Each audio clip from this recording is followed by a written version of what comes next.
नमस्कार, आप सभी का स्वागत है अन्नदाता कार्यक्रम में। आपके साथ मैं हूं सोनाली सिंह।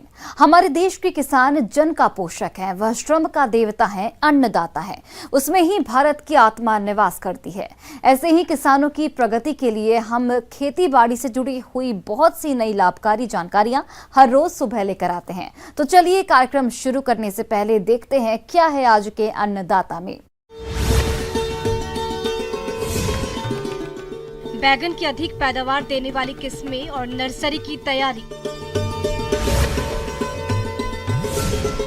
मृदा परीक्षण किट से किसान घर पर ही कर सकेंगे मिट्टी की जांच।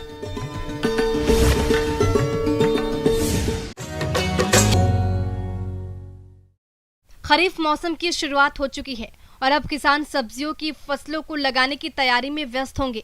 अगर बैगन की बात की जाए तो अभी इसकी नर्सरी तैयार करने का सही समय है, तभी किसान जुलाई माह में इसकी रोपाई कर पाएंगे। तो इसके लिए किसान बैगन की कौन सी किस्मों का चयन करें और नर्सरी तैयार कैसे करें, इस बारे में बता रही हैं कृषि विज्ञान केंद्र जिला भागलपुर की कृषि वैज्ञानिक डॉक्टर ममता कुमारी। आज हम लोग बात करेंगे बैगन की कि नर्सरी किस प्रकार से बनाई जाए और इसकी उन्नत प्रजातियों के बारे में भी जानना अति आवश्यक है। इसकी उन्नत प्रजातियां हैं मुक्ता केसी है, पूसा पर्पल लॉन्ग है, पूसा पर्पल क्लस्टर है, पूसा पर्पल राउंड है, राजेंद्र बैगन एक है जो कि बहुत अच्छी प्रजाति है। ये बहुत ज़्यादा उपज देती है किसान भाइयों। और अब सबसे पहले हम लोग बात करते हैं कि इसकी अच्छा रोपण सामग्री कैसे बनाया जाए। किसान कई तरह से नर्सरी डालते हैं। कुछ किसान हैं कि नर्सरी के लिए अच्छा सा उसके लिए बीज सैया तैयार करते हैं। उसके लिए उसकी मिट्टी को एकदम भुरभुरी होनी चाहिए, हल्की होनी चाहिए। आमतौर पर सभी किस्म की भूमि में इसकी खेती की जाती है, लेकिन उपजाऊ दोमट मिट्टी जिसमें जीवांश खाद प्रचुर मात्रा में हो व जल निकास की उत्तम व्यवस्था हो वह सर्वोत्तम रहती है। पौध के लिए क्यारी ऐसे स्थान पर बनानी चाहिए जहां पर सिंचाई और पानी के निकास का अच्छा प्रबंध हो। वही भूमि समतल तथा उपजाऊ होनी चाहिए। आसपास छाया वाले वृक्ष नहीं होने चाहिए। पौधे तैयार करने के लिए 3 मीटर लंबी तथा 1 मीटर चौड़ी क्यारी भूमि से लगभग 15 से 20 सेमी ऊंची बना लेनी चाहिए। उसमें कंपोस्ट की भी मात्रा होनी चाहिए और उसमें डीएपी पर स्क्वायर मीटर 10 ग्राम किसान को अवश्य देना चाहिए। अगर कोई किसान ज़मीन पर पौधा तैयार कर रहे हैं तो, और अगर जो किसान पौधा प्रोट्रे में तैयार कर रहे हैं उन किसानों के लिए है कि वो मिट्टी की तैयारी करें। एक सामग्री आती है कोकोपीट। कोकोपीट नारियल का बुरादा होता है। कोकोपीट ले लें, 1 भाग कोकोपीट ले लें, 1 भाग कंपोस्ट ले लें और 3 भाग मिट्टी ले लें। इसका एक मिक्सचर तैयार कर लें ताकि जब प्रोट्रे से आपको पौधा निकालना हो तो आपका पौधा आसानी से निकल जाए। बीज बोने से पहले क्यारी की भली भांति गुड़ाई करनी चाहिए। वही प्रति वर्ग मीटर क्षेत्र में 4 से 5 ग्राम कैप्टान या थायराम मिलाना चाहिए। प्रत्येक क्यारी में 15 से 20 किलोग्राम अच्छी तरह सड़ा हुआ गोबर खाद तथा 10 से 15 ग्राम दानेदार फ्यूरोडान मिला देना चाहिए। क्यारी को समतल करने के बाद 8 से 10 सेमी की दूरी पर 1.2 सेमी गहरी नालियां बनाकर क्यारी तैयार कर लेना चाहिए। अगर वो बीज सैया लगा दिए हैं, उनका रोपण सामग्री लग गया है और पौधा बढ़ रहा है, तो लगाने से पहले हमारे किसान क्या करें कि आप एक दिन निर्धारित दिन से, जिस दिन लगाना है उसके एक दिन पूर्व आपने पटवन किया है, उस पटवन के पानी में एक दिन आप कार्बेंडाजिम मिला दें। कार्बेंडाजिम 2.5 ग्राम 1 लीटर पानी में मिलाकर उस पानी से नर्सरी को ड्रेंच कर दें। नर्सरी अवस्था में भी हमारे किसानों को 5 गुना 5 सेंटीमीटर की दूरी को मेंटेन करना चाहिए। बीज सैया में डालने से पहले या प्रो ट्रे में डालने से पहले बीज को उपचारित अवश्य करें। किसान भाइयों को उपचार बहुत ज़रूरी है। अगर अभी वो उपचार नहीं कर पा रहे हैं तो बिचड़ा लगाते समय अवश्य उपचारित करें। और बीज जनित बीमारियों का प्रबंधन नर्सरी अवस्था से ही हमारे किसान को करना चाहिए।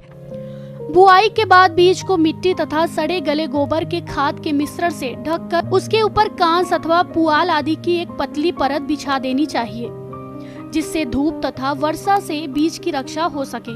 यह परत भूमि में नमी बनाए रखने में भी सहायक होती है। बीज बोने के तुरंत बाद क्यारी में फव्वारे या हजारे से हल्की सिंचाई करनी चाहिए तथा इसके बाद 1 दिन के अंतर पर सिंचाई करते रहना चाहिए। जब बीज का जमाव हो जाए तो कांस अथवा पुआल की परत को हटा देना चाहिए ताकि पौधों को धूप व हवा लग सके। अंकुरण के बाद कैप्टान या थायराम 2 ग्राम प्रति लीटर पानी का घोल पौधों की जड़ों के पास मृदा में डालने से जड़ गलन तथा अन्य बीमारियों का भय नहीं रहता है। वहीं आवश्यक हो तो 10 से 15 दिन बाद फिर ड्रेंचिंग करना चाहिए। नर्सरी में आवश्यकता अनुसार हल्की सिंचाई और निराई करते रहने से ता बाद पौध रोपाई के लायक हो जाती है। ड्रेंच करने कहने का मतलब कि उस पानी से पटा दें, कोशिश करें कि नर्सरी को उसी पानी से पटा दें। दूसरे दिन आप क्या करें, इमिडाक्लोरोपिड का उपयोग करें। इमिडाक्लोरोपिड से जब बिचड़ा का उपचार किया जाता है तो 5 ml 1 लीटर पानी में उपयोग किया जाता है। इसे मिलाकर अगले दिन आप उससे पटवन कर सकते हैं। पटवन कर दें। पटवन करने के उपरांत आप उसमें तब आप अपने बिचड़ा को लगाने का कोशिश करें। ब्रेक के बाद आप सभी दर्शकों का अन्नदाता में स्वागत है। आजकल प्रदेश के कई किसान फसलों की बोनी से पहले मिट्टी का परीक्षण करवाकर ही फसलों में उर्वरकों का प्रयोग करते हैं, लेकिन मिट्टी परीक्षण के इस कार्य में किसानों को काफी दिक्कतों का सामना भी करना पड़ता है। इसी बात को ध्यान में रखते हुए कृषि विशेषज्ञों ने हाल ही में सॉइल किट को बनाया है। तो ये किट किसानों के लिए कैसे उपयोगी है और ये किट किसानों को कहां से प्राप्त होगी, इस बारे में जानकारी दे रहे हैं बिरसा कृषि विश्वविद्यालय जिला रांची के मृदा वैज्ञानिक डॉक्टर शशि भूषण। जिस तरह से हम लोग अपने हेल्थ का जांच करते हैं, खून पेशाब का जैसे टेस्ट करवाते हैं या कोई भी बीमारी हो जाता है तो हम लोग तब जाकर टेस्ट करवाते हैं, उसी तरह से मिट्टी का भी टेस्ट बहुत ज़रूरी होता है। क्योंकि मिट्टी में हम लोग जो फसल लेते हैं, फसल लेने का मतलब है कि मिट्टी से हम लोग फसल के द्वारा पोषक तत्व खींचते हैं, लेते जाते हैं और उसको कितना देना है, हमारे मिट्टी में कितना पोषक तत्व उपलब्ध है, इसकी जानकारी हमें जब तक मृदा का जांच नहीं होगा तब तक पता नहीं चल पाएगा।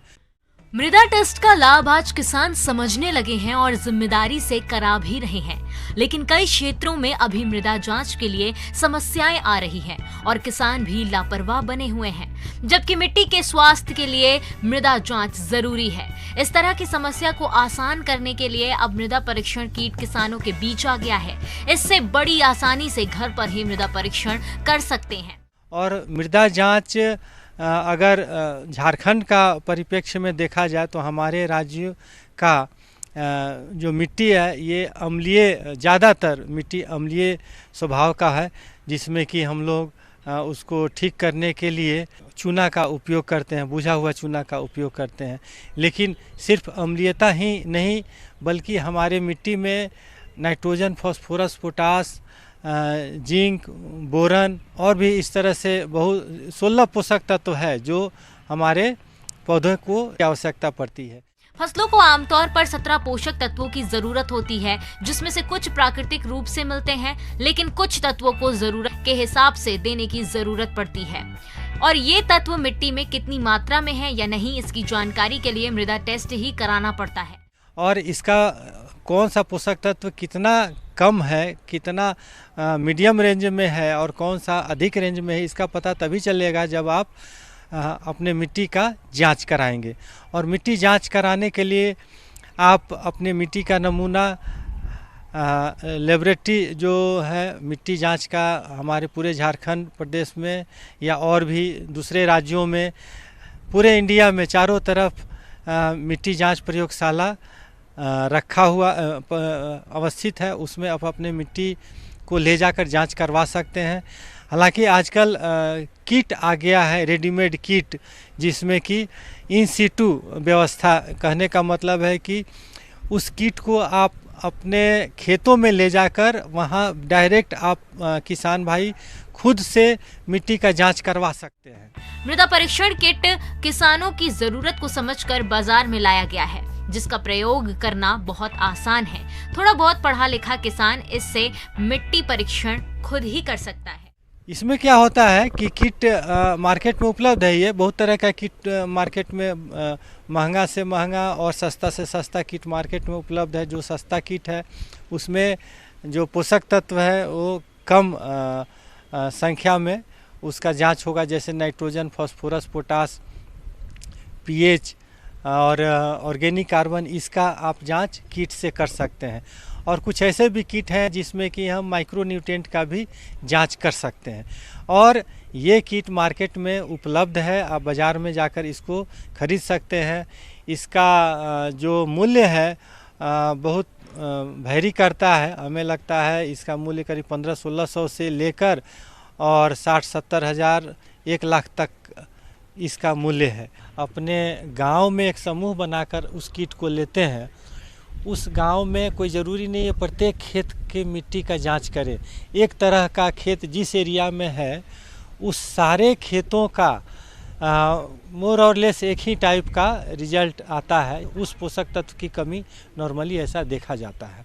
तो जो कम रेट का है 2000-2500 के आसपास में मिलता है, वैसे मार्केट में आप जाएंगे देखेंगे बहुत तरह का किट उपलब्ध है। उसका जो कम रेट का होता है उसमें जो जांच करेंगे नंबर ऑफ सैंपल जो होता है, सैंपल 50 सैंपल आपको जांच कर पाएंगे या 100 सैंपल जांच कर पाएंगे। उसके बाद फिर से उसमें केमिकल रिफ़िल करना पड़ता है जिसका कि फिर से पैसा लगता है। लेकिन आप इस किट को अपने खेतों में ले जाकर किसान भाई खुद ब खुद उस किट से मिट्टी का जांच करके ये पता लगा सकते हैं कि आपके मिट्टी में नाइट्रोजन की कमी है या फास्फोरस की कमी है या पोटास की कमी है या सारे पोषक तत्वों की कमी है या कमी नहीं है। अगर पोषक तत्व की कमी है तो आप अपने खेतों में उस पोषक तत्व को ज़रूर डालें। अम्लीय अगर है तो चूना का प्रयोग करना है, या बोरेक्स, बोरन की कमी है तो बोरेक्स डालना है। तो इस तरह से आप कीट का उपयोग करके भी आप अपने खेतों में पता लगा सकते हैं किस पोषक तत्व की कमी है। और एक बार आप अपने मिट्टी का नमूना जांच कर लें तो 3-4 साल तक बहुत जल्दी चेंज नहीं होता है। कम से कम 3-4 साल आप का वही नेचर रहेगा खेतों के जो पोषक तत्वों का जो नेचर है। तो 50 नमूना भी अगर एक किट से जांच करते हैं तो वो भी कम नहीं है। एक किट से 50 वाला किट से या 100 वाले किट से अगर एक ले लेते हैं तो आपको 4-5 साल तक वो काम करेगा। तो ये इस तरह से अगर समूह बनाकर करें तो काफ़ी सस्ता पड़ेगा। आगे और भी हैं खेती बाड़ी से जुड़ी हुई बहुत सी रोचक जानकारियां। यहां रुकेंगे एक और छोटे से ब्रेक के लिए। ब्रेक के बाद एक बार फिर से आप सभी दर्शकों का अन्नदाता कार्यक्रम में बहुत बहुत स्वागत है। आइए जानते हैं अन्नदाता निःशुल्क फोन के माध्यम से पूछे गए समस्याओं का समाधान। अन्नदाता निःशुल्क फोन संपर्क सेवा के माध्यम से पूछे गए प्रश्नों में से आज हमने जिस प्रश्न को कार्यक्रम में शामिल किया है उसे पूछा है ग्राम संभुआ, जिला समस्तीपुर के कृषक अभिषेक चौरसिया ने। ये पान की खेती के बारे में संपूर्ण जानकारी चाहते हैं। तो अभिषेक चौरसिया जी, आपकी जानकारी के लिए प्रस्तुत है कार्यक्रम का ये अंश। पान का जो है रोपनी हम लोग जो है मार्च अप्रैल में भी कर सकते हैं और जून जुलाई में भी कर सकते हैं। तो जून जुलाई का मौसम आ गया है, बरसात का मौसम आ गया है। इसमें जो है पान अगर आपको नया लगाना है तो इसमें हम रोपनी कर सकते हैं।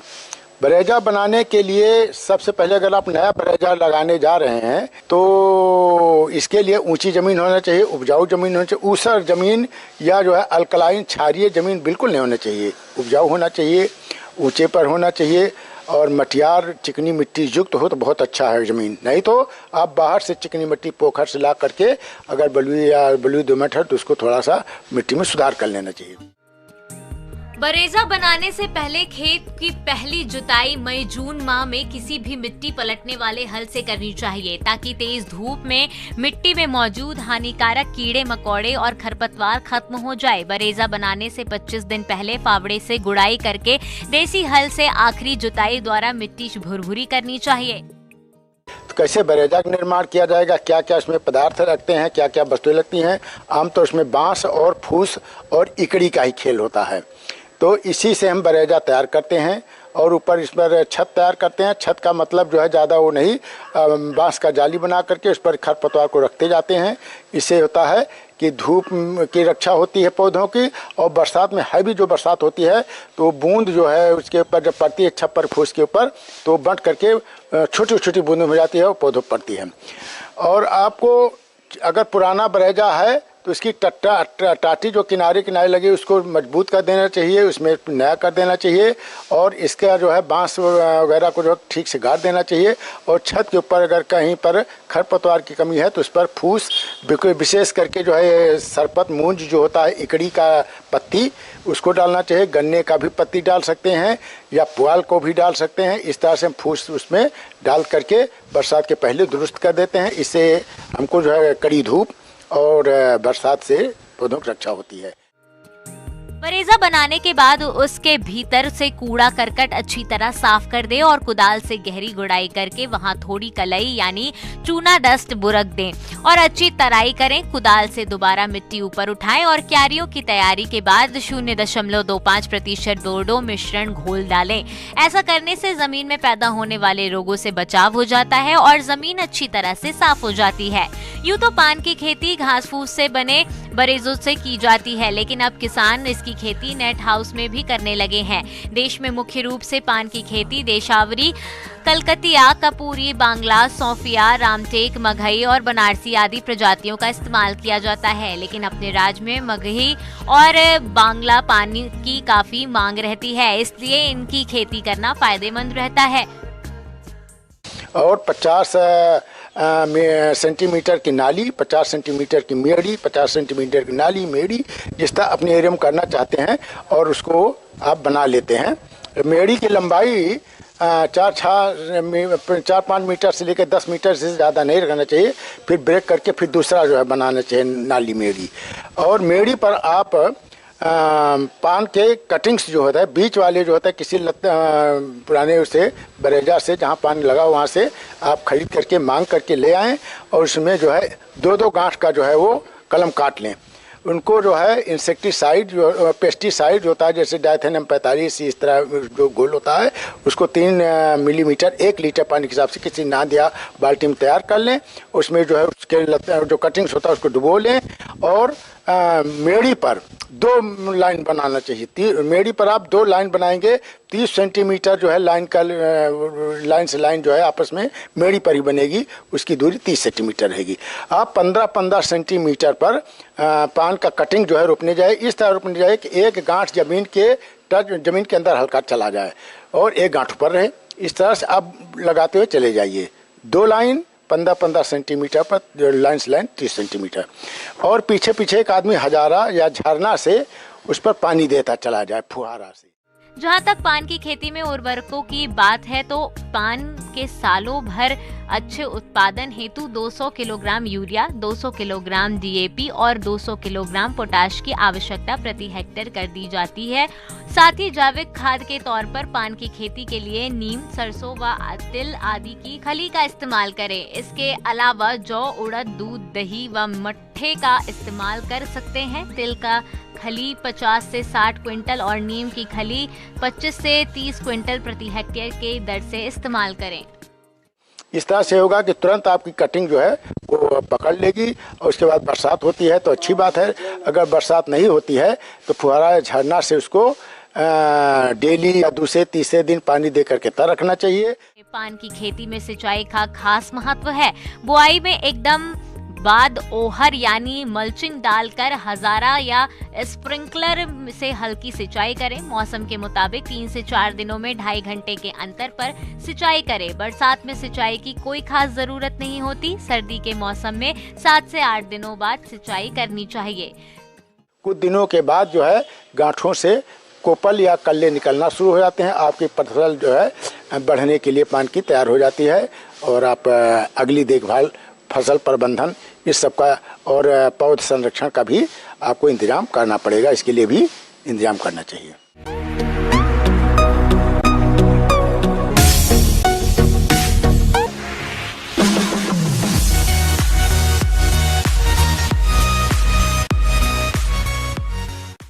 एक नजर डालते हैं राज्य के कुछ मंडियों के प्रमुख फसलों के बाजार भाव पर।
किसान भाइयों, कृषि संबंधित समस्या या सुझावों के लिए आप हमें इस पते पर संपर्क कर सकते हैं। प्रोड्यूसर अन्नदाता news 18 Bihar Jharkhand, Ramoji film city Hyderabad 501512। साथ ही आप हमें ईमेल भी कर सकते हैं। हमारा ईमेल आईडी है p18annadatabihar@news18.com।